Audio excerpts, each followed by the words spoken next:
Beleza. Muito bem, então vamos... Estava compartilhando aqui a tela, né? Falando sobre... Agora disparou, as pessoas estão entrando... 14, 13 minutos de atraso, tá vendo? Se fosse no presencial, brincadeira. Então, vamos lá. Olha, artigo 5º, né?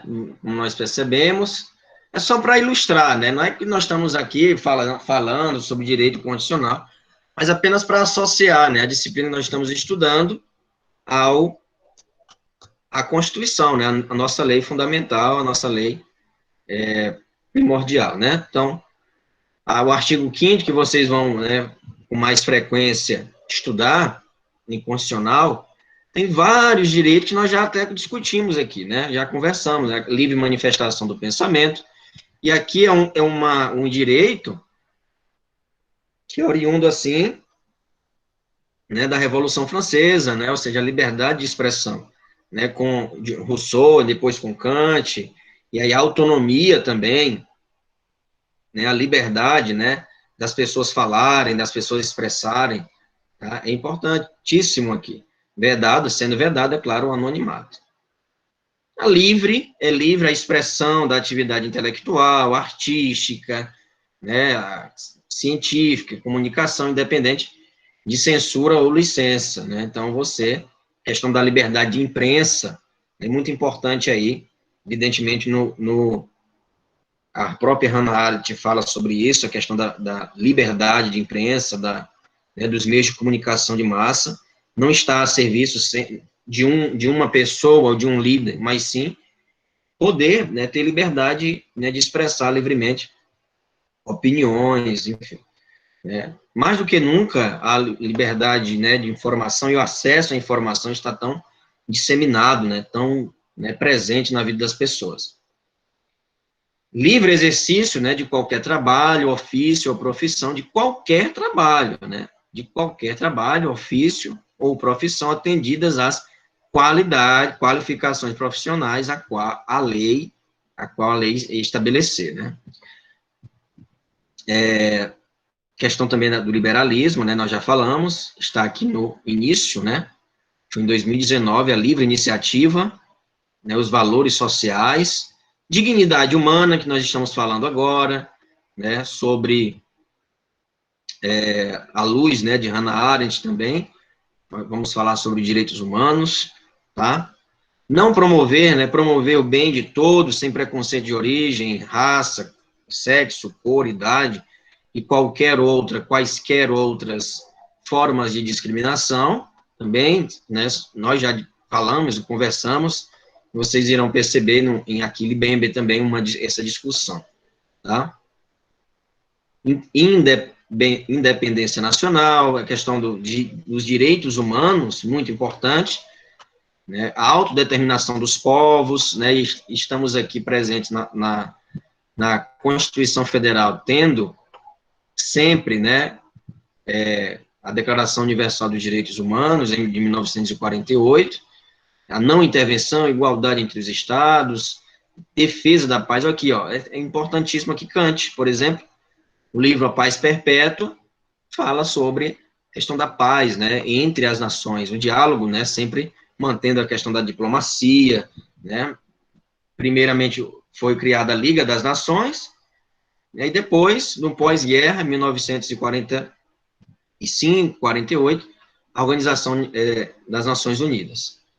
Solução pacífica dos conflitos, né, repúdio ao terrorismo, ao racismo, compreensão, né, cooperação entre os povos, para o progresso da humanidade, sempre para o progresso da humanidade, asilo político, concessão de asilo político, né, a questão da própria Hannah Arendt, por exemplo, né, estamos falando sobre essa questão dos apátridas, né, dos refugiados.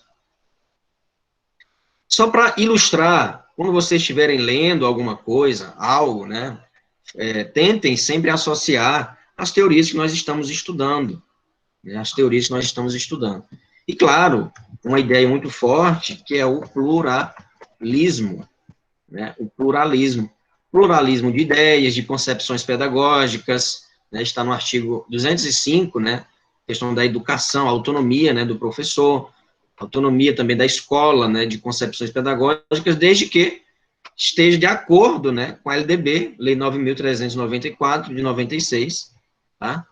E sempre aqui o pluralismo de ideias. Estamos falando sobre a pluralidade de pensamento em Hannah Arendt. E logo no início tem aqui o pluralismo, né, direitos, né, direitos fundamentais aqui, o pluralismo político, tá? Mas a base, né, a base da Constituição Federal, né, principalmente, claro, se falando de direitos humanos, em direitos fundamentais também, é a dignidade da pessoa humana, né? Visando sempre uma sociedade livre, justa, solidária. Veja que está bem expresso aqui a Revolução Francesa, né? Liberdade, igualdade, fraternidade. Bem expresso o lema da Revolução Francesa aqui, tá? Então, sempre associem a Constituição ao que vocês estão estudando, seja em filosofia, em teoria geral do direito, em política, tá? Direito à propriedade, olha aqui John Locke, né? Garantido direito à propriedade, né? Então, estão presentes aqui os contratualistas, né? Não todos, né? Claro. Hobbes ao reverso, né? O contrário sempre aqui, né? Mas John Locke, né? Podemos fazer essa associação. Rousseau, questão da ideia de democracia, de liberdade, de democracia direta, o artigo 14, né? O plebiscito, referendo, né? A questão do referendo, artigo 14, que nós já falamos, os direitos políticos, plebiscito, referendo, iniciativa popular, né, que vocês expressaram aí no trabalho, dialogando com Rousseau, né. Só para expressar onde, na Constituição, nas leis, estão, assim, os pensadores, né, a questão dos refugiados está também expresso aqui, refugiados, está expresso também na Constituição.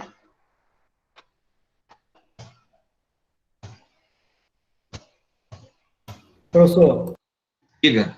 essa questão dos refugiados, eles estão em qual artigo?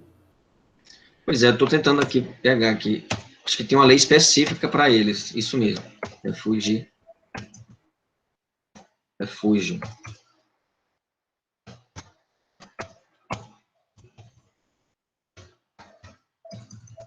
Tem uma lei específica, né, para os refugiados. Mas a Constituição garante, né, à luz da Constituição, né, se nós buscarmos aqui, até no livro de Eduardo Ramos, né, esse livro aqui de Direitos Humanos, está logo ali um livro de capa, vai falar sobre, vocês estudarão, evidentemente, no 10º bloco, direitos humanos e, claro, direito dos refugiados. Que existe direitos humanos, não vou dizer específico, né, mas direitos humanos dos refugiados, né? Não é bem uma categoria, né? Podemos classificar assim, está excluído, não. Mas é porque tem certas especificidades nos direitos humanos dos refugiados que correspondem especificamente a eles, né? A condição de refugiado.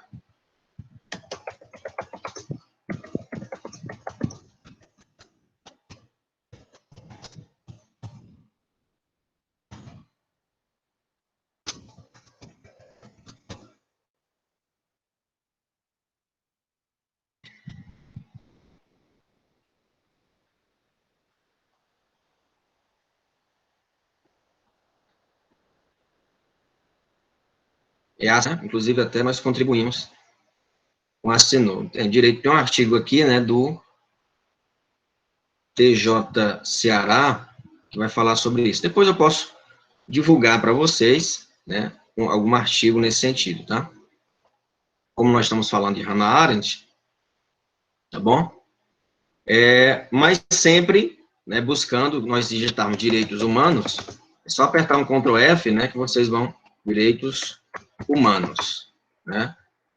Tratados e convenções internacionais, estamos aqui no artigo 5º ainda, isso mesmo, os tratados e convenções internacionais sobre direitos humanos que forem aprovados né, pelo Congresso Nacional. Veja que nós vimos isso lá em John Locke é ótimo, em Hans Kelsen, né? Lembra da hierarquia, né, da pirâmide de Hans Kelsen com relação às leis? Pois é, os tratados internacionais que o Brasil for signatário deve passar, tem força, assim, de emenda constitucional. Deve passar em cada casa do Congresso Nacional em 2 turnos, por 3/5 dos votos, e nas 2 casas, né? Nas 2 casas, tanto no Congresso quanto no Senado, tá? Deixa eu ver quem está tentando entrar aqui.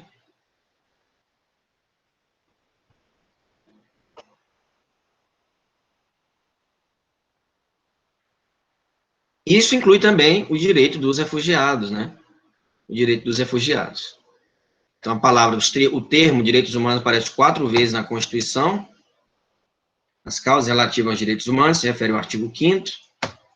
Em seguida, mais adiante, no artigo 111. Qual a diferença de direitos humanos e direitos fundamentais? A diferença básica é que direitos humanos corresponde ao nível internacional. No nível interno, né, na legislação interna, devemos falar, questão de nomenclatura, né, devemos falar direitos fundamentais, né, direitos fundamentais, tá? Então, aqui, temos aqui, nas hipóteses de, né, grave violação de direitos humanos, Procurador-Geral da República, com a finalidade de assegurar o cumprimento de obrigações decorrentes de tratados internacionais de direitos humanos, dos quais o Brasil seja parte, poderá suscitar perante o Supremo Tribunal de Justiça, em qualquer fase de inquérito, processo ou que incide. O Brasil, inclusive, já foi. Por exemplo, a Lei Maria da Penha é um dos casos. Também, em casos de reforma agrária, o Brasil já sofreu, né, penalidade sobre, né, e foi responsabilizado a nível internacional. Inclusive, é um dos seminários integradores do ano passado que eu organizei. Eu disse que ia compartilhar, não compartilhei, né? O vídeo lá mostrando, né, como é que é o seminário integrador para vocês. Eu irei, assim que terminar a aula, buscar na plataforma o vídeo e vou divulgar o link lá no grupo para que vocês possam ter uma ideia de como é, né, qual é a dinâmica se eu não me engano, o meu grupo é lá no final, qual a dinâmica do seminário integrador, tá? Que, inclusive, eu já vou até formar um grupo aqui, né, com o grupo aqui, com as pessoas, né, que eu fiquei, né, responsável para coordenar, para dinamizar, tá bom? Bem, a intenção aqui nesse primeiro momento é mostrar para vocês a importância da filosofia na Constituição Federal, a filosofia do direito. Veja que Hans Kelsen aparece na Constituição, né, a questão da hierarquia, né, lá né, falando sobre a pirâmide, né, a importância das leis e a hierarquia das leis, tá? Então, a norma fundamental é a Constituição. E o Brasil é um país constitucionalista. Por mais que as pessoas queiram, né, e contra essa ideia, alguns estudiosos sempre advogam em nome do direito penal, em nome do direito civil, mas sempre estão atrelados, subordinados à Constituição Federal. Por isso que é importantíssimo aqui, para que um direito, né, muito importante essa questão, a erradicação da pobreza, questão da equidade, né, da equidade, desenvolvimento nacional, a livre iniciativa, como nós já falamos, a interdependência, olha aqui Montesquieu, né, artigo 2º, são poderes da União independentes e harmônicos entre si, legislativo, executivo e judiciário, né? Então, Montesquieu está na Constituição. Não é ao acaso, né, vamos dizer assim, a filosofia.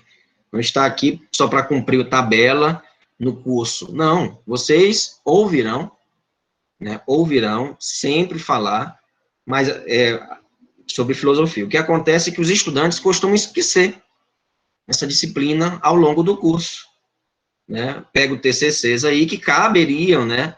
Que cabem filósofos, até mesmo os filósofos, e não cita Miguel, não cita Miguel Reale, não cita Hans Kelsen, não cita Hannah Arendt, John Rawls, e são pensadores que discutiram a lei, o próprio Kant, e cabe citação desses pensadores, né? Mas eu vejo TCCs que simplesmente negligenciam a história da filosofia. Colocam à margem, né? Talvez por não considerarem importante, né? Importante. Mas, enfim, eu sempre faço questão de mostrar que nós estamos estudando, pelo menos em alguns artigos, aqui na Constituição. Com certeza vocês devem fazer o link, né, dessa leitura, tanto da Constituição quanto dos pensadores que estamos estudando, tá bom? Bem, depois eu divulgo lá a lei, né, específica dos refugiados. Como a Constituição é uma lei, vamos dizer assim, ampla, né, norteia as demais, não se pode, né, interferir assim, mas é claro, o Brasil é signatário de vários tratados internacionais, deve acolher, sim, não pode negar, né, auxílio aos refugiados, deve acolher, né, né, e outra coisa, caso não acolha, pode ser responsabilizado, inclusive, né. Continuamente aparece, né, nos jornais, a questão agora mesmo da Venezuela, depois, salvo engano, da Bolívia, né, agora que está é Bolívia? Não sei ao certo. Eu acho que sim, né? Está lá na fronteira, são bolivianos. Deve sempre ter o auxílio, né? Colaboração. Paraguaios também. Mas, é claro, o momento é delicado, tem que sempre manter, enfim, os protocolos, né? Para essas pessoas também não se contaminarem, né? É uma situação muito sensível, e é uma crise, de fato, né? Uma crise humanitária.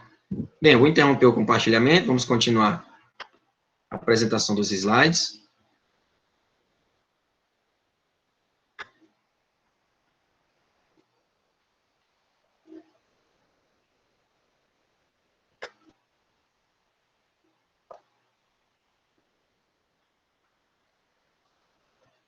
O Januário é a única pessoa que fica com a câmera ligada. Muito bem, Januário.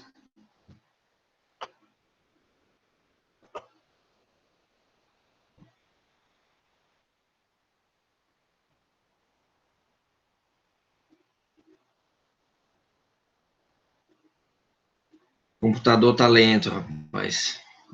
Cheio de coisa aqui dentro. Maurício, meu filho, eu quero uma ajuda. Novamente, rapaz. Esse site da Bahia, ele não ajuda enfim, aquisição do boleto. A gente quer pagar, mas tá lento, viu, o processo. Não consegui. Tem umas restrições aí que tem que se adequar ao seu navegador, instalar uns Já instalei o Java, já instalei o Javali e nada acontece. Faz parte do processo. Porque eu quero pagar fracionado, né, para não ficar pesado. Uhum. Se quiser, você manda o número do Eu vou Renavan mandar lá, o Renavan. que eu já faço isso para você. Obrigadão, irmão. Valeu. No Piauí é rápido, rapaz. Aqui, da Bahia, tem que... Mas, enfim, vai dar certo. Muito obrigado aí pela disponibilidade. Certo. Bem, então, estamos continuando aqui o pensamento, né, de Hannah Arendt. Nós falávamos ontem sobre liberdade e ordem política, sobre a diferença, né, entre a questão, né, a distinção entre os poderes, né, de poder, vigor, força, autoridade, e poder, para Hannah Arendt, ocorre na coletividade. Tá? Poder ocorre na coletividade. Poder só é efetivo enquanto palavra e ato não se divorciam, né? Entre palavra e ato. Essas palavras não se divorciam. Quando as palavras não são vazias e os atos não são brutais. Quando as palavras não são empregadas para velar intenções. Se você tem uma intenção que não seja aquela, né? Olha aí Kant novamente. Se não seja a intenção genuína, ou seja, a própria ação, o próprio dever, de fato o poder está sendo ali camuflado por outra coisa que não o próprio poder. Né? O poder ali de bem comum da população não é o seu objetivo, é outro, né? mas para revelar realidades, e os atos não são usados para violar e destruir, mas para criar novas realidades. Né? Novas realidades. Então, para Hannah Arendt, a preocupação de Hannah Arendt segue mais no sentido do que ela não deve ser, do que no sentido do dever ser, né? Então, o que realmente que não deve ser, o que não deve ocorrer, o que devemos nos distanciar, mas no sentido que é o ideal, né? É uma pensadora muito realista. Então, como, por exemplo, a política deveria visar o bem comum, né? Por exemplo, as formas de extermínio, os campos de concentração, a manipulação das massas pela propaganda totalitária, isso é manutenção do poder pela violência. Isso é manutenção do poder pela violência. O uso da tecnologia para afugentar civis e fomentar o ódio racial, o cerceamento da liberdade do diferente, é a segregação. A política não deveria servir para isso, mas, no entanto, serve. Né? Infelizmente. Né? Infelizmente.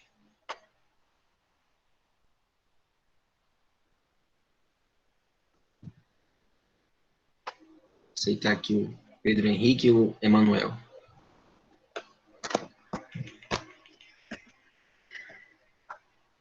Infelizmente, ela serve a essas vontades que não é a própria política, não faz parte do conceito política. Né? Claro, fazendo referência aqui aos campos de concentração, mas é claro, vocês podem fazer aí os links, as sinapses, as ligações com outros países, inclusive com o Brasil. Liberdade e ordem política. Arendt percebeu que onde não há verdadeiramente liberdade, onde não há consenso, não há possibilidade de prática política, que é uma atividade essencialmente dialógica. Prática política é uma atividade essencialmente dialógica e que carece de respeito ao outro para sobreviver. Né? Então, não existe democracia se há censura. Né? Se há censura. Tá? Então, por exemplo, isso está na Constituição. É inconstitucional, né? Não estou aqui fazendo proselitismo político, mas deve ser dito. É inconstitucional, por exemplo, pedir a volta à ditadura. É ir contra a Constituição de 88. Ah, não, mas eu tenho liberdade. Não, momento. Você tem liberdade dentro do que é democrático. É evidente. O totalitarismo é antidemocrático. A censura é antidemocrática. Como é que você vai pedir para voltar a são atitudes que são antidemocráticas? Então, isso aí não cabe na democracia. Democracia dialoga com o liberalismo, a democracia dialoga com a esquerda, a democracia dialoga com a direita. Agora, quando parte para o extremismo, quando parte para o radicalismo, aí não há democracia. Aí não é democracia. Né? Democracia implica diálogo. Então, quando se manda alguém calar a boca, por exemplo, não está dialogando. Isso é em todas as esferas. Em todas as esferas. Tanto política quanto, enfim, no trabalho. Entende? Uma gestão democrática não se pode permitir isso, ou seja, mandar alguém calar a boca. Ou até mesmo ter atitudes autocráticas. Né? Então, a democracia dialoga com o que é democrático. Não dialoga com o que é impossível dialogar com o totalitário, com o totalitarismo, por exemplo. E Hannah Arendt quer chamar a atenção aqui para essa discussão. Né? Ou seja, a pluralidade de pensamento implica o quê? O diálogo. Então, se há diálogo, ok, ótimo. Você fala, eu escuto. Não há concordância? Não tem problema. Vamos nos respeitar e segue a vida. Pronto. Isso é democrático. Agora, você querer que alguém ou outra pessoa, um colega, por exemplo, Você está dialogando com ele. E aí, interessante, as pessoas, às vezes, colocam nos grupos, ou até mesmo no dia a dia. É uma sugestão. Mas não sabe o que é sugestão. As pessoas não entendem o que é sugestão. Sugestão, a palavra já diz, né? É auto-intuitivo ali, né? Auto-explicativo. Ou seja, está sugerindo, é uma ideia, uma possibilidade de se tornar prática. Não é uma obrigação. Mas a pessoa insiste, né? Insiste na fundamentação daquela ideia, insiste, até que as outras pessoas cedem. Tá bom, então vamos. Então não foi sugestão. Você apresenta, pode apresentar, né, 2, 3 argumentos. Ó, tá bom. É uma sugestão, porque eu acho isso e isso é importante. Tá bom. Aí a pessoa insiste, então você não está querendo. Não é uma sugestão, é uma obrigação, um dever. Você quer que enfim, que a sua ideia seja cumprida a todo custo. Entende? Então isso não é democrático. Democracia é deixar ter a possibilidade as pessoas decidirem, né, entre si, qual a melhor ideia. Né? Qual a melhor ideia? Qual os melhores argumentos para aquelas ideias? Então, os homens são livres, diferentemente de possuírem o dom da liberdade, enquanto agem, nem antes, nem depois. Pois ser livre e agir são a mesma coisa. Né? Liberdade, para Arendt, não é um dom, não é algo inato, não é algo, vamos dizer assim, dado pela natureza, né, por um ente superior. Não, como os naturalistas pregavam, os justnaturalistas pregam, né? Não, a Arendt é signatária de um pensamento que implica numa condição de ser livre, né, num estado, né, numa condição de liberdade. Somos livres na medida que nós agimos. E agir para Arendt é agir politicamente. A miserabilidade dos espaços comuns e da cultura da positividade do convívio é o germe para a destruição de uma sociedade. Então, as pessoas perderam o apreço pelo diálogo, perderam o apreço pela escuta do outro. Queremos sempre taxar, julgar, que é certo, que é errado. E é muito importante aprendermos com Hans Kelsen. Vamos discutir objetivamente. Vocês devem aprender a discutir objetivamente. Mais razão, menos paixão nas discussões. Vocês devem aprender isso. Porque no tribunal, caso vocês queiram realmente seguir a carreira, né, de advogado ou não, vocês devem aprender a discutir não pelas vontades subjetivas, não, mas sim objetivamente, com argumentos claros, né? Com argumentos objetivos. Ah, você defende, eu sou contra. Sim, mas por quê? Por isso. Elenque. Isso é objetividade. Não por achismos, né? Não por achismos. Tá? E, claro, sempre levando em consideração a ideia, né? A lógica, o bom senso, a racionalidade, que não implica, novamente, insisto nisso, não implica na minha racionalidade, na racionalidade do Januário. Não. Porque isso é subjetividade, subjetivismo. Né? E isso não é bom. É achismo. Implica numa ideia universalizante de racional. Né? Do que é racional. Certo? Em verdade, segundo Arendt, a garantia do espaço público político é a garantia para a sobrevivência da ação. E, portanto, da liberdade.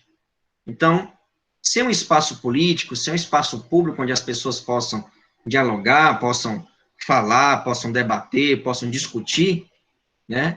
Ah, mas os ânimos se assim, ok, os ânimos podem se aflorar, podem, sim, mas isso não lhe dá o direito de mandar alguém calar a boca, isso não dá o direito de fazer com que aquela pessoa aceite a sua ideia. Não vou aceitar. Você pode bradar, você pode falar. É interessante, um professor meu, inclusive de filosofia medieval, ele falava, olha, é muito difícil as pessoas compreenderem o que é diálogo. As pessoas devem compreender, e depois eu fui encontrar isso em Habermas, né? Mas ele falou por ele mesmo, né? As pessoas dialogam sempre com o emocional da outra, né? As pessoas sempre dialogam pedindo para a outra falar baixo, pedindo para a outra se acalmar, né? Não respeitam o jeito da pessoa discutir, né? Não respeitam o jeito da pessoa discutir. E, não, ao invés de discutir com o jeito, com, né, a tonalidade da voz, discute com o estado emocional das pessoas, né? Ao invés de discutir com o argumento. Se discute, ele falando, né? Se discute, que se deve discutir com o argumento da pessoa. Se a pessoa está lá esbravejando, isso é até mesmo uma tática, falando, né? Uma estratégia. Se a pessoa está esbravejando, está ensandecida, tá, não concorda com você, e está apontando lá e falando, tá bom, continue o seu tom. Continue. Né? Isso vai soar até desconcertante para ela. Tá? Vai soar até desconcertante. Mantenha o nível da voz. E não peça para ela falar baixo, não peça para ela ficar calma. Deixa ela. Não tem problema. Entende? Então, não se pode, né? Claro que aí ele completou, né? É evidente que quando a pessoa altera os ânimos, altera a voz, evidentemente que ela não está querendo dialogar, está querendo que nós, né, vamos concordar assim com ela. Tá? Então, sempre aprendam isso, né? O Arendt vai ensinar também a questão do próprio bom senso, do próprio diálogo, né? Com as pessoas.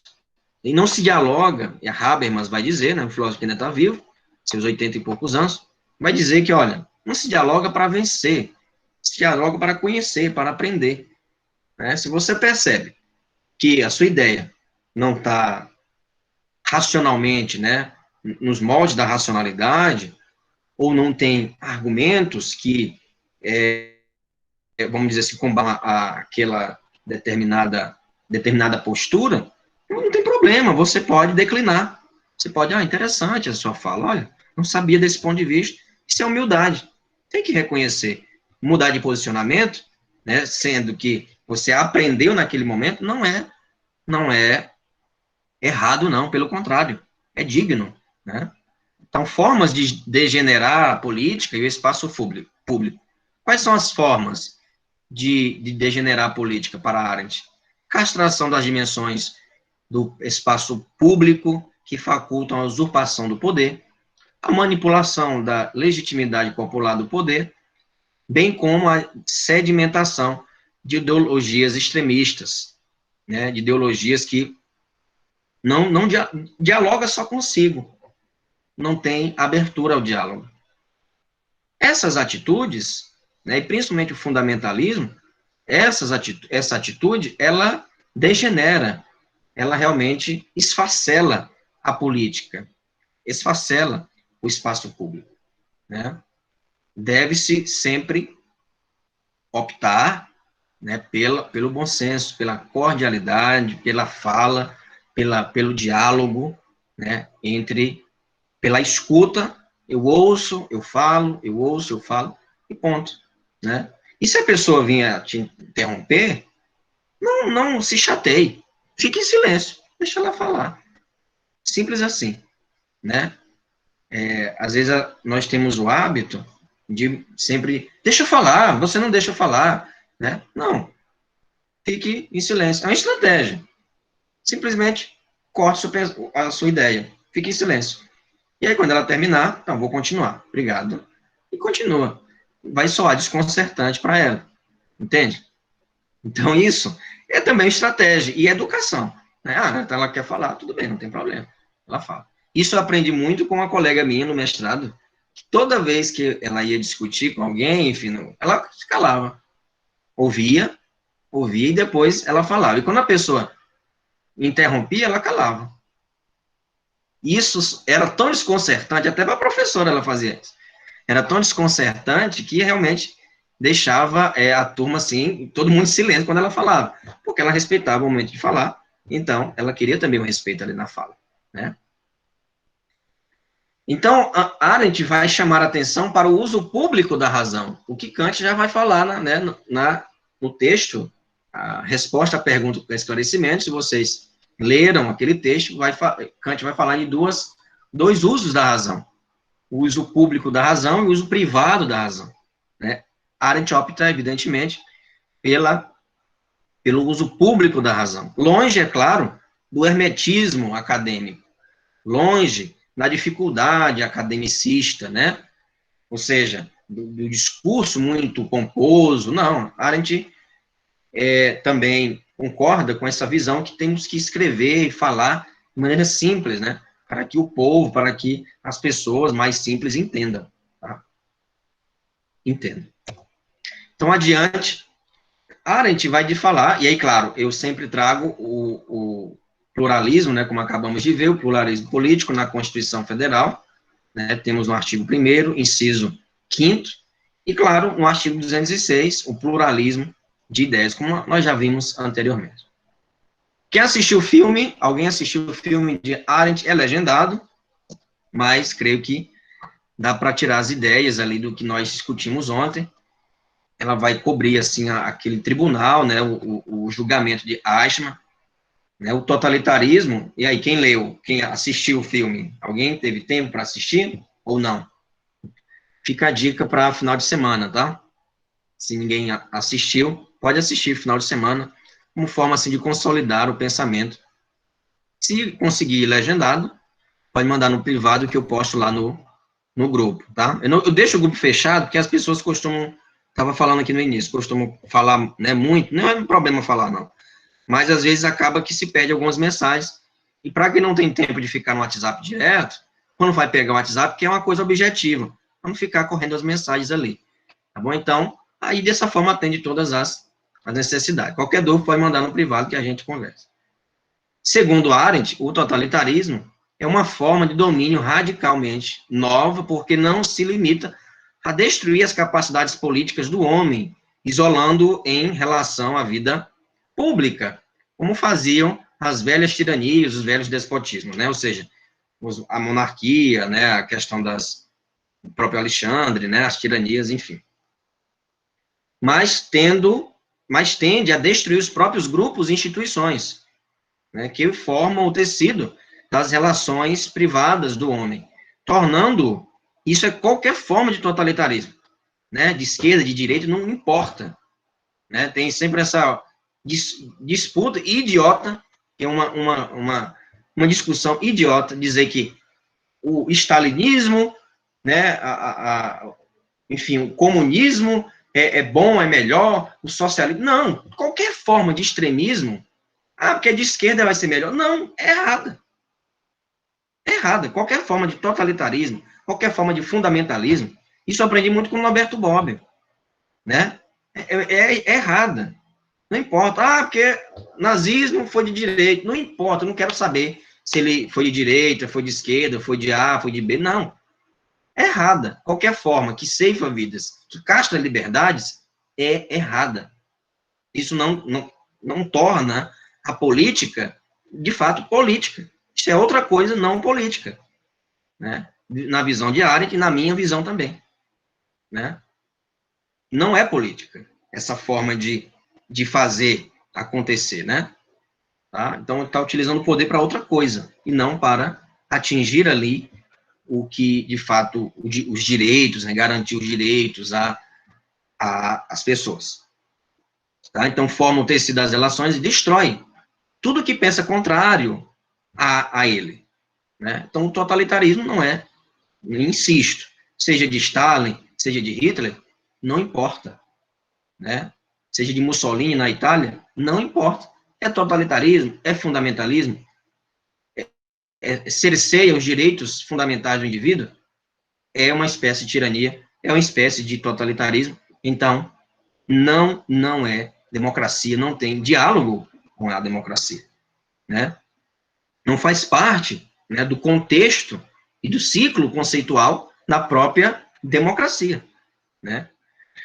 Certo? Então, tornando estranho, assim, ao mundo, privando até mesmo de seu próprio eu, né, de seu próprio eu. E veja que é uma citação do Dicionário de Política de Norberto Bobbio.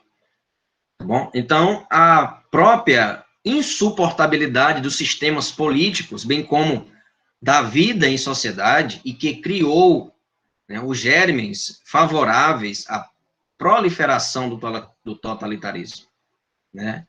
Então, essa pluralidade política num regime totalitário não existe, né? Não existe. Tá? Ou seja, vou dar um exemplo. A Venezuela. Eu não concebo ali a Venezuela como uma democracia. Né? Eu não concebo a Venezuela como uma democracia. Né? Por quê? Ora, é só se aparecer alguém que pense o contrário ao Maduro, ele manda prender, ele manda caçar, ele persegue. Como é? Ele domina as televisões, as pessoas têm liberdade ali? Não tem, não é democracia, né?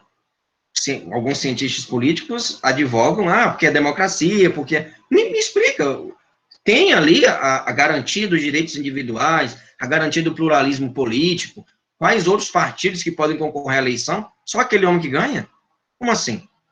Cria lei só para beneficiá-lo? O povo passa fome, passa necessidade? Como assim? Né? Não. Entende? Democracia implica respeito à pluralidade de ideias. Se não há respeito à pluralidade de ideias, isso é tudo menos democracia. Tá? Então, o estabelecimento de um regime totalitário, e aí, claro, Arendt vai falar a diferença entre ditaduras e totalitarismo, né?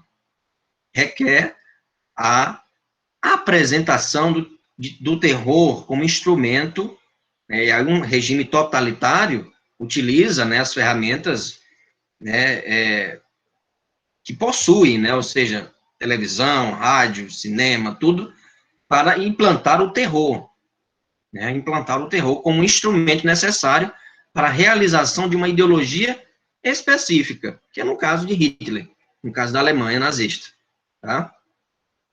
De um regime específico, né? Tornar todo mundo branco de olhos azuis. Isso é a ideia dele, sendo que ele mesmo não era branco nem de olhos azuis, nem de cabelo loiro. Começa a contradição aí, né? O primeiro a não ser, vamos dizer assim, ariano, era o próprio Hitler, né? E essa ideologia deve obter a adesão de muitos, até mesmo a da maioria, antes que o terror possa ser estabelecido. O que interessa ao historiador e que os judeus, antes de se tornarem as principais vítimas do terror moderno, constituíam o centro de interesse da ideologia nazista. Então, esse vídeo é muito interessante, né, que eu descobri na internet. A gente busca, né, referências e vídeos curtos, né, animados, como funciona o fascismo. Inclusive, é até um livro que temos aqui. Não vou achar agora. Tá. Tem um aqui, Como Morrem as Democracias, e também Como Funciona o Fascismo. É o nome de um livro que ele vai falar o fascismo, inclusive, contemporâneo, né? Com a emergência do totalitarismo, nasce também uma nova faceta da política, qual seja a prática da intolerância, né? A prática da intolerância. Eu não suporto você, então eu vou te eliminar. Né? Assim como acontece, né, por exemplo, nos Estados Unidos, a criação do muro, né? A perseguição dos refugiados, dos latinos, que se manifestou, sobretudo, né, na porofobia, né? Ou seja, a questão da aversão ao pobre. No Brasil se manifesta desse modo também, né? A perseguição e a aversão, né? A classe baixa, que se manifestou sobretudo, e este é o foco principal do estudo de Hannah Arendt, no antissemitismo com a ruptura do bom senso, né? Capital, imperialismo e raça são 2 ou 3 ingredientes que se somam para o cozimento e a fermentação das novas dimensões do terror. E, de fato, chega a ser monstruoso, né? Estarmos em tempos de negacionismo, em tempos de considerar que a Terra é plana. Como é que pode? Parece que nós estamos estudando ainda na era medieval, né? E no ambiente político não se discute mais, que as pessoas não deixam. né? É uma polarização odienta. Não, eu posso aprender com você e você também pode aprender comigo. É isso, né? É isso que tem que estar na cabeça do jovem na escola, né? E não engolir a seco uma ideia, tá? A intenção aqui é justamente essa, de você, no curso de Direito, poder ter ampliação, dilatar a sua mente, dilatar suas sinapses, não conceber sinapses monocromáticas, mas sim, de fato, um arco-íris, sabe? Um multicolorido, de fato, pluri, né, ideias, né, não é uma ou outra, não. Vamos partilhar, você tem a sua, eu tenho a minha, vamos ver qual o denominador comum. Se não tiver, não tem problema, né? O respeito tem que prevalecer, tem que permanecer.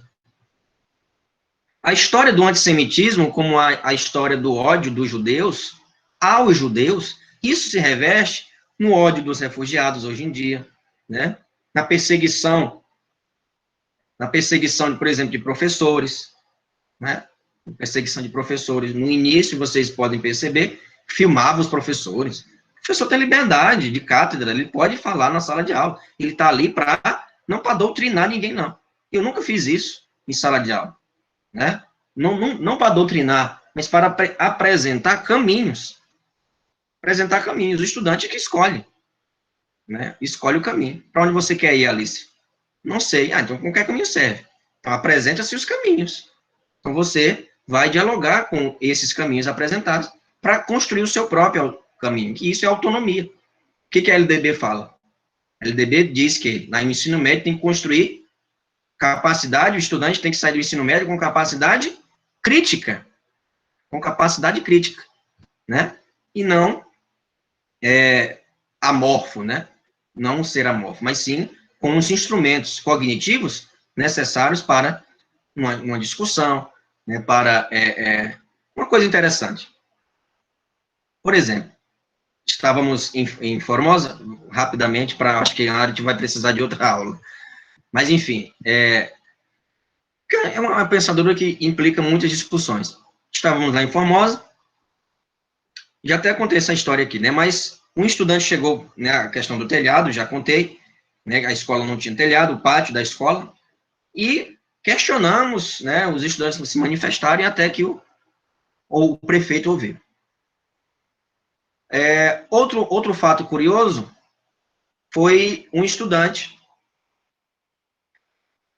chegar para mim e falar, professor, vamos, né, claro, conversou comigo, professor, e tal, a escola está sem diretor, nós estamos sem merenda, sem lanche, muito difícil aqui, professor. Eu saí lá da minha casa, na zona rural, às 10 horas da manhã, estou sem almoçar, e aí já era 4 horas da tarde. Eu sempre venho com a esperança aqui de ter um biscoito na escola, um cuscuz, alguma coisa que, né, Mas não tem nada. E, infelizmente, eu acordo cedo, tomo café, mas não dá. Eu trabalho, né, até as 9h30, 10 horas eu estou trabalhando. E a realidade de muitos estudantes é essa. A realidade de muitos estudantes na escola pública é essa. Principalmente em zonas, em comunidades rurais que se deslocam para vir para o urbano.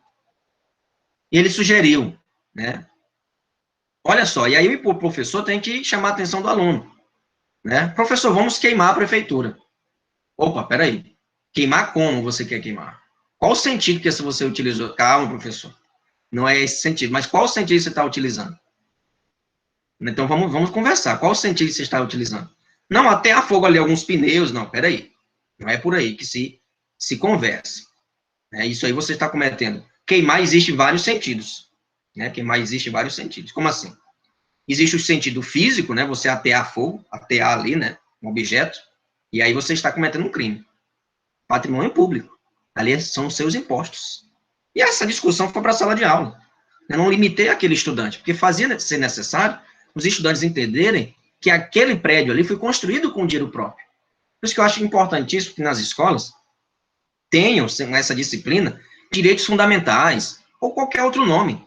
Para os estudantes do ensino médio, principalmente do terceiro ano, que saem, né, para o mercado de trabalho, para a universidade, conhecerem seus direitos fundamentais.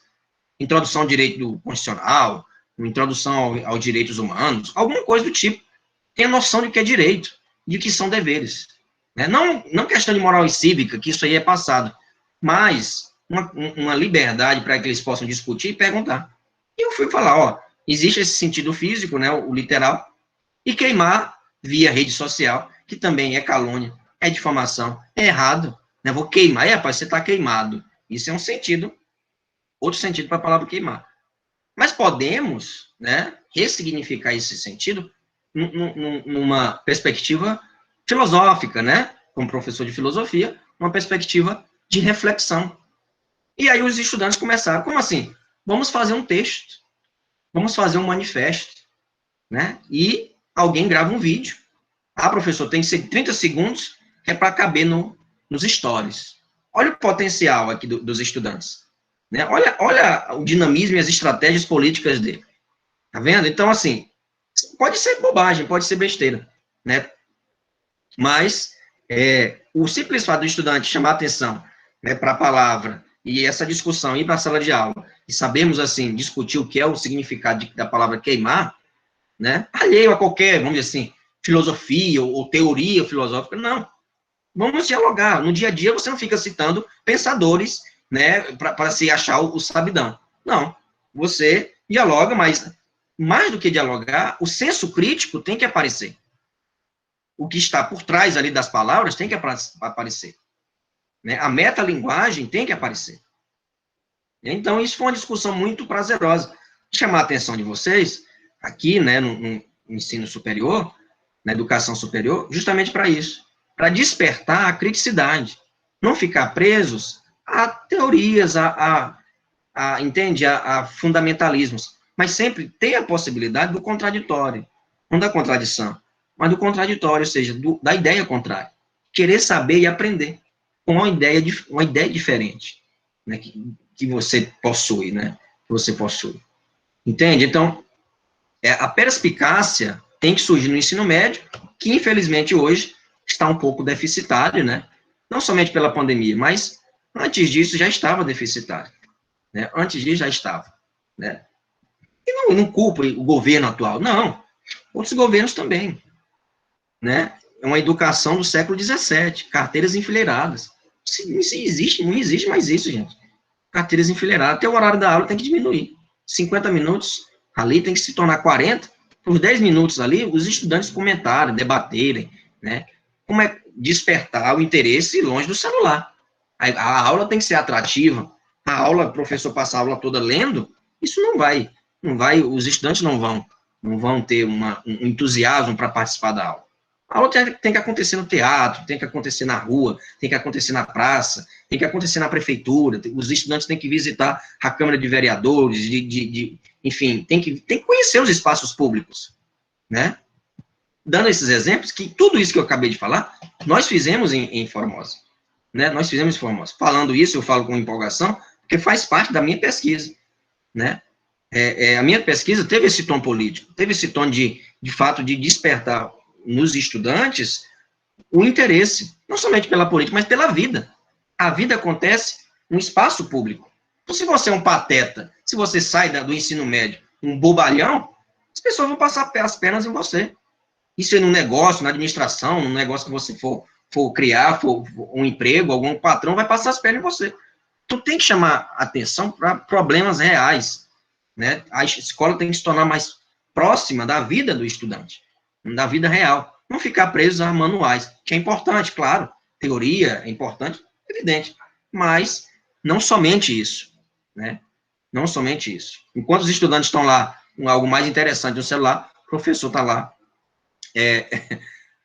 enfim, falando, verborragicamente, falando, e os estudantes não estão nem aí. Estão dormindo, estão mandando mensagem para o outro, né? Antigamente dava para perceber porque era um papelzinho. Hoje em dia no WhatsApp, né? Bota um grupo ali, faz um grupo com a turma só de alunos, e é isso.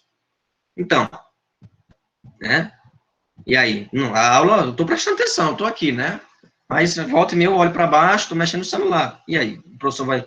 É mais interessante o mundo virtual que sua aula, né? Então, a competição aí é um tanto quanto desleal, sendo que o professor não tem motivação, né, para fazer de outro jeito, né. Bem, o autoritarismo, obrigado por vocês terem escutado, né, essa meio que uma digressão aqui, né, lá da dissertação, mas só para chamar a atenção a importância que é a educação nesse contexto que nós estamos discutindo aqui de Hannah Arendt, porque começa na escola. Não é exagero falando aqui. Começa na escola. Enquanto tivermos uma educação precária, né, uma educação como essa, onde as pessoas os estudantes não consideram, de fato, interessante estar ali, né, e chamando a atenção, assim, para o seu futuro, vai continuar um analfabetismo funcional galopante, né, um analfabetismo funcional que, de fato, só tende a prejudicar ainda mais o Brasil, e fala-se trabalho, mas como é que vai trabalhar sem saber interpretar o que lê e o que escreve, né? O autoritarismo é uma forma de governo que é caracterizada por obediência absoluta ou cega à autoridade, oposição à liberdade individual, e expectativa de obediência inquestionável à população. Então, algumas características, né, de Hannah Arendt: obediência cega à autoridade, oposição à liberdade individual, né, e, claro, expectativa de obediência inquestionável a determinado líder. Tem um filme, que eu vou divulgar também, chamado A Onda, né? A Onda. É um filme baseado em fatos reais, enfim, aconteceu já na história da humanidade, né? No caso é um professor que faz uma performance em sala de aula, e acaba que essa performance, infelizmente, o professor tendo as melhores intenções possíveis, mas essa performance não dá muito certo, e aí vou parar por aqui para não falar, né, dizer o final. Mas eu vou postar lá no grupo, tá? Então, conforme Hannah Arendt, o totalitarismo degenera a política, né?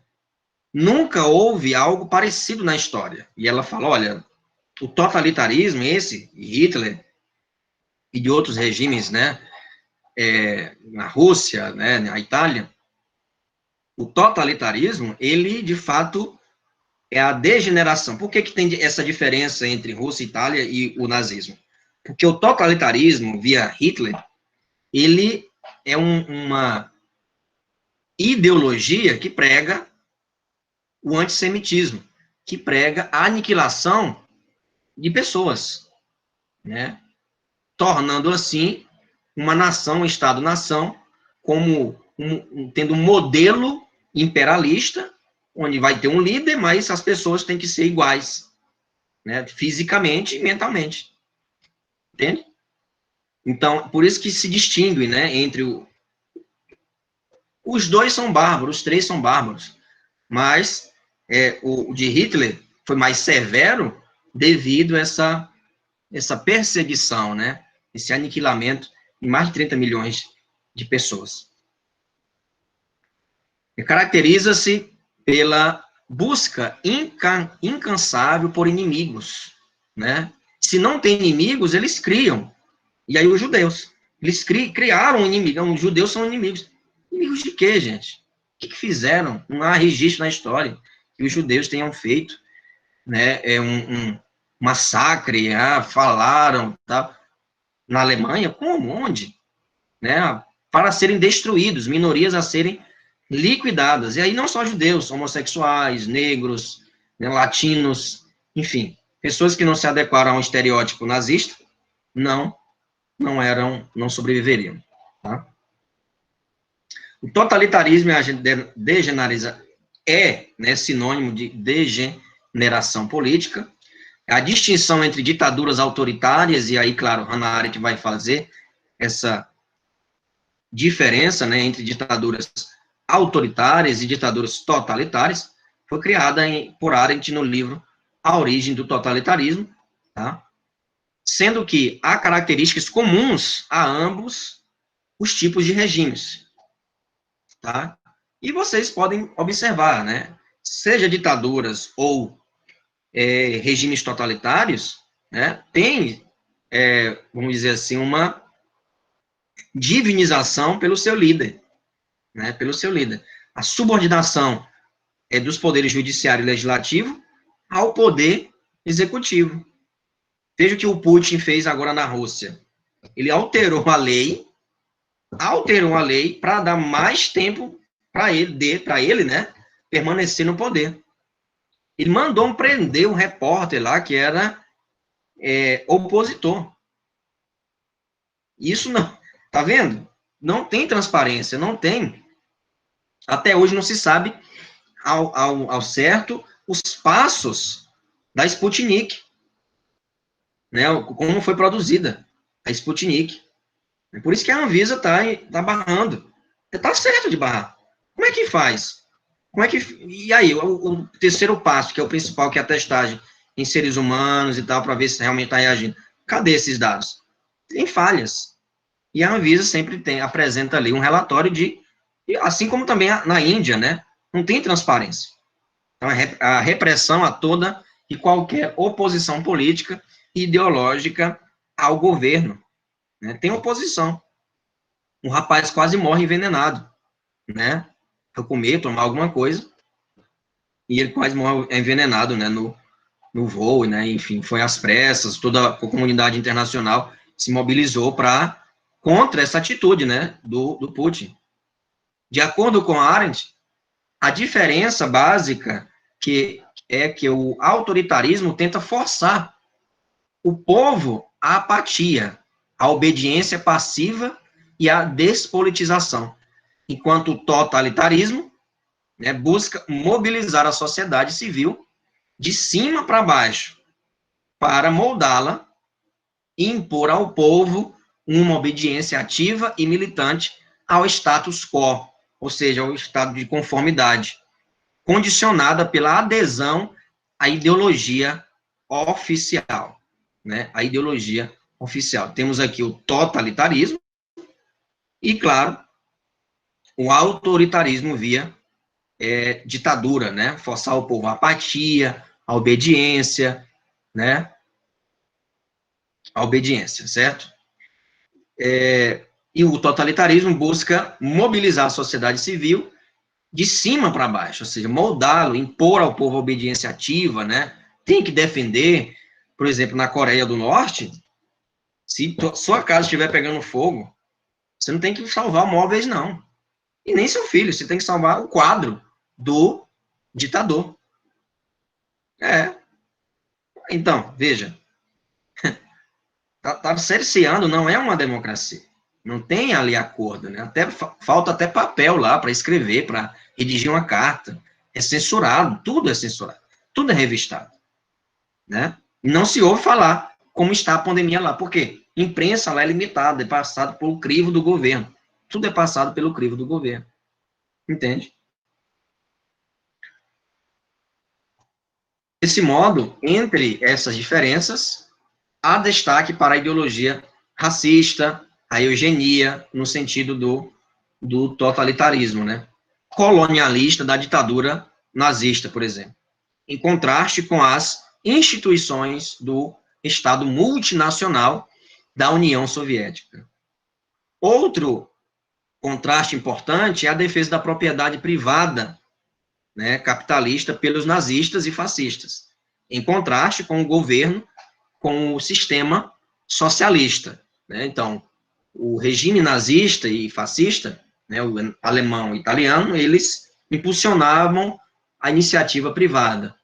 Já o de matriz socialista é a estatização de todos os bens, fábricas enfim, né, bens culturais daquele país, né? Daquele país. Entende? Então, essa é a grande diferença entre o sistema totalitário e as ditaduras, né? Que são ruins da mesma forma, né? Você não poder ter sua rede social, né? Já pensou? Ter sua rede social. Toda ditadura é perversa, não existe dizer que ditadura é boa, né? Não vem dizer. Né? Fala assim, Cuba, né? Tem suas, vamos dizer assim, seus aspectos, né, na saúde, na educação, sim, mas vive-se um regime ditatorial, né? Tanto que muitos cubanos se casaram, construíram família e ficaram no Brasil. A condição é essa, né? A condição é essa, de você, para ficar no país, né? Questão dos mais médicos e tal. Enfim. Entende? Então, assim, por mais que exista esses benefícios do governo, né? A educação de qualidade, né, não tem a escola privada, essa questão da saúde, né? Todo mundo tem direito à mesma saúde, né? Saúde de qualidade. Tá? Então, isso é importante? Tá, tudo bem, mas tudo bem, a que preço, né? Você está lá num regime, né? Uma ditadura. Né? Não pode pensar diferente, querer, né? Essas manifestações que tem aqui no Brasil, que tem liberdade, lá em Cuba já teria acabado. A Coreia do Norte da mesma forma. China, então, também. Né? Toda ditadura é perversa. Toda ditadura é perversa, tá? Não existe acordo com ditaduras. Né? Então, essas pessoas que ficam, né, na rua toda final de semana, a mesma coisa, gente. Né? Querendo ditadura, volta fechar o Congresso, fechar o STF. Meu Deus, é um absurdo. Eu fico assim, gente, como é que eles querem acabar com aquele que dá direito à manifestação? Acho mesmo que a ditadura ia permitir aquela algazarra? Não. É só assistir batismo de sangue. Assistam. Batismo de sangue. E vocês vão ver o que a ditadura fez. E com padres. Né? E com padres. Tá? Então, com relação aos frades ali, beneditinos, né? Salvo engano. Era essa a congregação. Entende? Então, não tem espaço para ideia diferente. Tá? Tem um livro de Umberto Eco, que é um italiano, que fala sobre o fascismo, né? As características, é um livro fininho também, eu tenho aqui, muito, muito gostoso de ler, tem também em PDF, em Kindle, né? Se vocês conhecerem essa ferramenta, podem baixar ou até mesmo adquirir na Amazon, é barato, cerca de R$10, eu acho.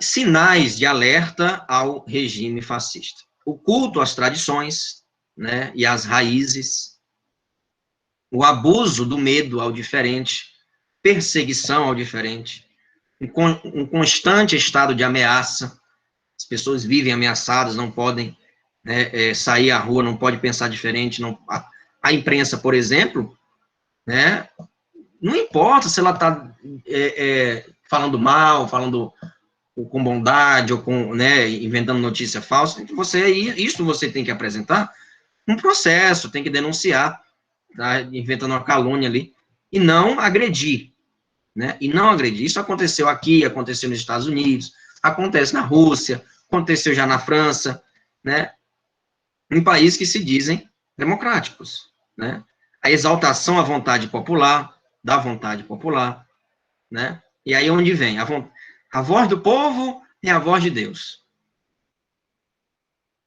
Muito cuidado com isso. A voz do povo é a voz de Deus. O povo que elegeu Hitler, o povo que ovacionou Mussolini, o povo que aplaudiu Barrabás? Ou será que Deus está se enforcando em suas próprias cordas vocais? Então, a voz do povo não é a voz de Deus. Então, esse ditado é bobo. As pessoas ficam falando, mas não entendem. Ah, tá, então vou aplaudir aquele que está prometendo rios, está prometendo, né, tudo. Vamos ver, tá? Aplaudiu. Então, olha a história. É só vir, olha a história. Nem sempre a vontade do povo é a vontade de Deus, né? Então, a oposição à análise crítica, questão de fake news, né? Isso é um sinal de regimes do neofascismo, né? A obsessão por conspiração e culpados externos, é culpa da China, o vírus. Como é que eu vou acusar uma nação? né? Como é que eu vou acusar uma nação? Isso o Trump fez, aqui também houve, não somente o Bolsonaro, mas parlamentares fizeram. Culpar a China? Não se pode. Será mesmo que a China ia criar um vírus de laboratório? Um vírus? Né? Não tem cabimento a isso. Foi por isso, então, o Brasil criou a dengue. O Brasil criou a malária. Entende? Então, E, professor, pois não. mas isso aí tem fundamento. Inclusive, está sendo investigado. Esses dias eu li no jornal, não lembro qual foi, Metrópolis ou o Globo, que tem um laboratório lá que está sob investigação o forte índice do vírus ter vazado de lá. Não que foi intencional, mas que o vírus saiu de lá. Ah, tá. E foi produzido Mas foi lá. criado em laboratório para infectar as pessoas, como vem sendo divulgado. Isso aí já é demais, né? Isso aí Então, causar uma guerra viral, isso aí é um absurdo, né? E aí chove de mensagem no chat. Eu não vou olhar o chat agora, posso olhar depois, que agora vai atrapalhar. Já estamos já 5 para as 10, já encerra. De fato, falar em Hannah Arendt, falar das origens do fascismo é muito delicado, né? Porque acirra os ânimos. E, como eu falei, se vocês quiserem discutir abertamente, entendendo o diferente, a gente discute. Agora, se não houver, se houver fundamentalismo, aí não há diálogo. Porque, de fato, vocês vão somente se ouvir, né? Vão se ouvir. Então, não há o que dialogar com quem quem é monocromático, né? Ou seja, com quem é assim, né? Ou seja, está aqui, está com a viseira, né? Só olha o seu ponto de vista. Tem que ouvir, tem que raciocinar acerca do que está sendo dito, né, pelo outro, tá? Então, existe também, né, uma das características do fascismo é a proclamação de um líder, né? Isso é Humberto Eco falando, não sou eu. Humberto Eco falando, a proclamação de um líder, a voz do povo, né? Sempre essa mensagem, né? A intenção também uma das características é o amor pela pátria, né? O amor pela pátria. A repressão à sexualidade, né? A escolha não é sua, né? Você deve ter a criança, ou então você deve ser homem, você deve ser mulher, só existem esses dois, né? Então, isso também é uma das características do neofascismo. Ação antes da razão. Costuma-se agir ao invés de raciocinar. Agem por impulso, né? Agem por impulso, aos berros, né? Sem deixar o outro falar, dizendo que o outro está errado, que é isso. Não. Para haver democracia, é necessário ouvir também. É um diálogo, é uma troca de ideias. Diálogo implica isso, né? Linguagem limitada e repetitiva.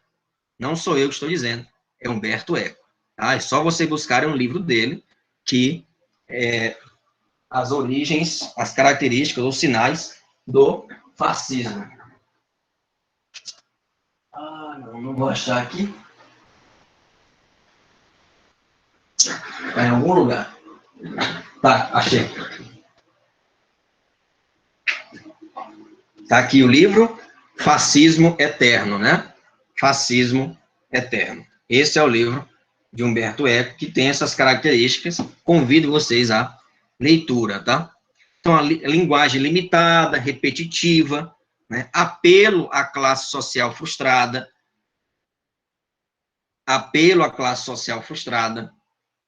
e a rejeição às ideias modernas, né? Rejeição às ideias modernas, né? E, enfim, uma noção de que o Brasil, os Estados Unidos, de fato, apresentaram e apresentam sinais da Venezuela, enfim,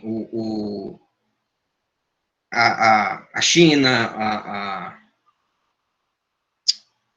não propriamente o fascismo, né, mas são sistemas ditatoriais, né, Coreia do Norte, né, como Cuba também, que, enfim, tem essa estatização, né, mas com diferença, evidentemente.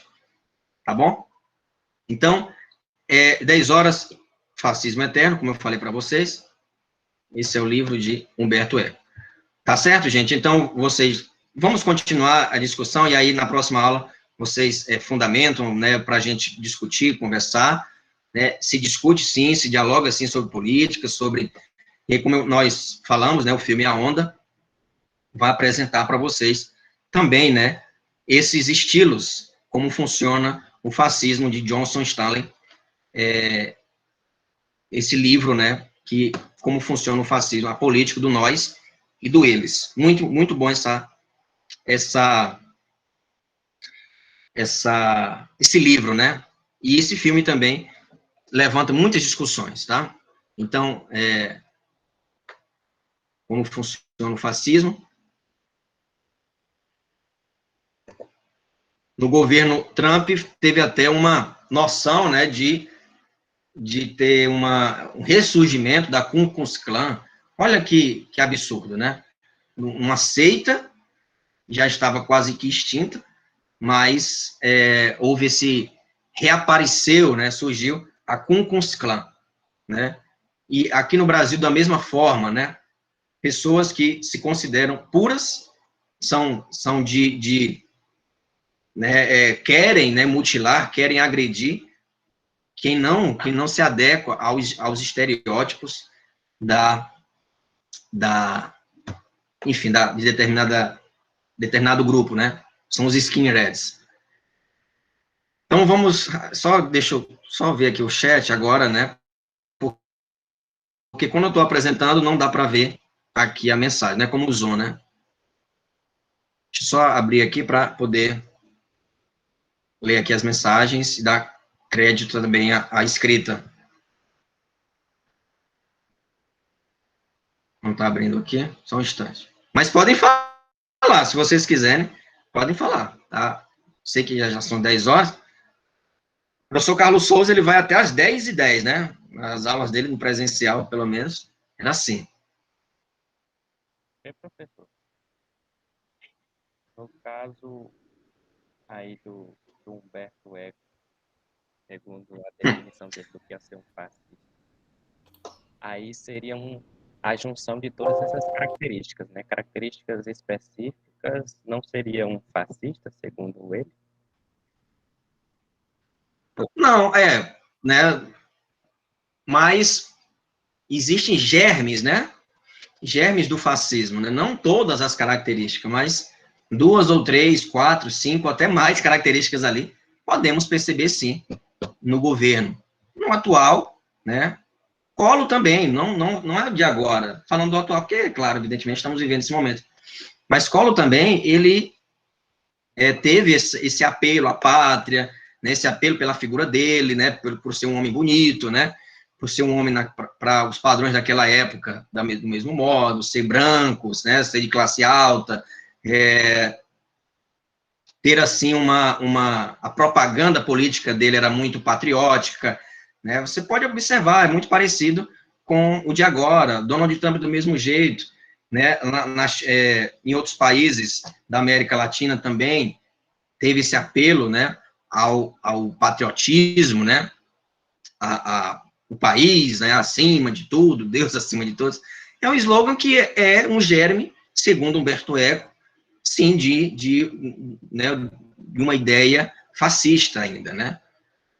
Falo do Brasil porque, evidentemente, nós estamos aqui, mas em outros países também, né, em outros países tiveram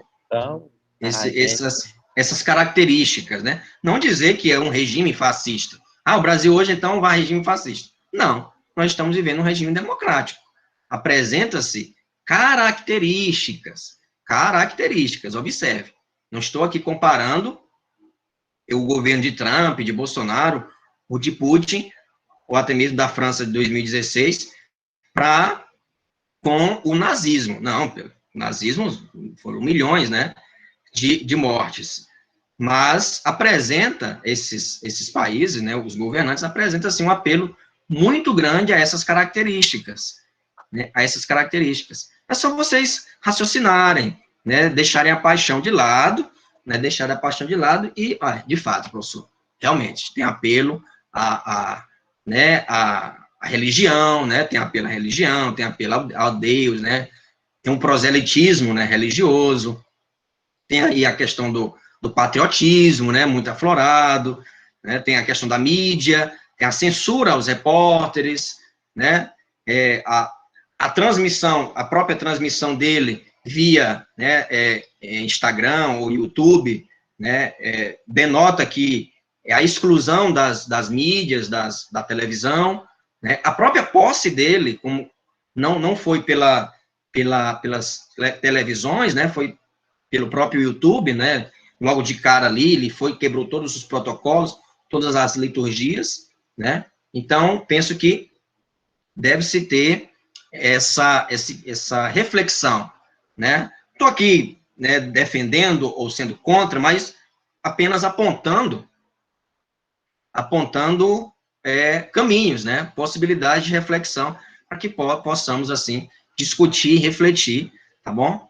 Nas próximas aulas, com certeza, vamos abrir a palavra, e aí vocês podem, claro, evidentemente, é importantíssima a partilha, né, a discussão, tá? Entendeu, Kainan? São características, né, não é tudo ali representa. Mas aí, estou pensando aqui, nessa nova nomenclatura moderna, a gente poderia dizer que se algum de nós possuir uma dessas características, com exceção dessas de questões mais autoritárias, né? Como, por exemplo, a questão do ser patriota, né? Hoje em dia, tem aquela questão de surgiu até uma nova falácia, né? Inventaram uma nova falácia chamada argumentum ad Hitlerum, né? Que é basicamente, se você possui certas características, no caso, uma dessas aí que Humberto Eco classificou, automaticamente você já é comparado a Hitler, né? Você automaticamente é um fascista. Hoje em dia tem muito dessa questão, né, dessa nomenclatura. Ou você é fascista ou você é comunista, né? Se você não concorda com um lado, não concorda com o Isso outro. aí foi o que justamente nós tentamos explicar aqui na aula, né? Toda forma de fundamentalismo é burra, né? Você só enxergar uma determinada ideia e não enxergar o contraditório, né? É errada, é errônea, né? Não tem que se dialogar, né? Então, não é errado ser patriota. Eu amo meu país, né? E não me julguem por não assistir futebol. Não, eu amo meu país, né? Porque aqui no Brasil ocorre que ser patriota é sinônimo de futebol, e não é assim, né? Ser patriota é defender o seu país, né? Ser patriota é, de fato, amar o seu país. O que não pode ser ter uma postura de xenofobia, né? Você ser ali vamos dizer assim, idolatrar, né? Tornar os outros países menores do que o seu, por exemplo. Foi isso que o próprio Hitler fez, né? Isso é xenofobia e é crime, né? Xenofobia é crime. Então, assim, não é nada contra ser patriota. Devemos ser patriota, né? Devemos sim amar o nosso país e estar nele, o nosso estado, a nossa região, que é o Nordeste, sim. Mas o que é prejudicial é o fundamentalismo, né? É a absolutização de uma ideia, né? E não dá margem para outra, por mais que essa ideia seja contrária à minha, né? Voltaire já vem falado. Acho que alguns de vocês até comentou, acho que foi na aula de Norberto Bobbio. Posso não concordar com nenhuma palavra do que você diz, mas defenderei até a morte o direito de você dizê-la. Então, eu não concordo com o que você fala, mas eu defendo você falar. Sim, eu não concordando não implica dizer que eu devo mandar você calar a boca ou ficar calado, não. Pelo contrário, eu quero que você fale, eu quero que você defenda a sua ideia, pelo simples fato de ser uma ideia, de ser contrária à minha, ou não, né? Você deve falar, pronto, é a liberdade de expressão. Isso é a beleza da democracia, né? Então, insisto, né? Qualquer forma de fundamentalismo, de extremismo, né? De querer lobotomizar a discussão, só uma ideia, só uma... Não, isso não. Né? Não condiz com o conceito de pluralismo, de democracia, né? De liberdade de expressão. Claro, evidentemente, à luz da pensadora que nós estamos estudando, tá? Então, e tem outra coisa, ser patriota não significa dizer também que é Adolf Hitler ou qualquer outro nome que tenha surgido. Não. Isso se dá ao indivíduo que prega somente a ideia do seu país, como a ideia suprema, né, e quer torná-lo superior a qualquer outra nação. E isso é errado. As nações devem estar, né, deve ter uma soberania, né, deve ter uma soberania, mas deve estar em paz com as outras, né, estar em paz com as outras. Entende? Então é isso, tá? Tá bom? Então, reflitam, né? Vocês podem aí, claro, pensar um pouco nos filmes, na própria leitura, que eu vou postar lá na plataforma também esses slides, e na próxima aula a gente continua discutindo, provavelmente a gente já começa também outro pensador, na próxima aula, concluindo Hannah Arendt, vamos começar outra discussão. E aí eu quero abrir, né, para a turma, na próxima aula, para discutir, conversar, né, falar sobre um pouco sobre democracia, sobre a importância do direito de falar também, tá? É importante a participação de vocês. Tá bom, gente? Tá certo? Tá certo. Então, boa noite, tá? Tenha um ótimo final de semana. Que seja um final de semana produtivo. Se cuidem, tá bom? Se puder, fique em casa. Se não, usa máscara, álcool em gel, mantenha o distanciamento. Vai dar tudo certo, pessoal. Até mais. Boa noite. Amém. Boa noite, professor. Boa noite. Boa noite. Boa noite. Boa noite.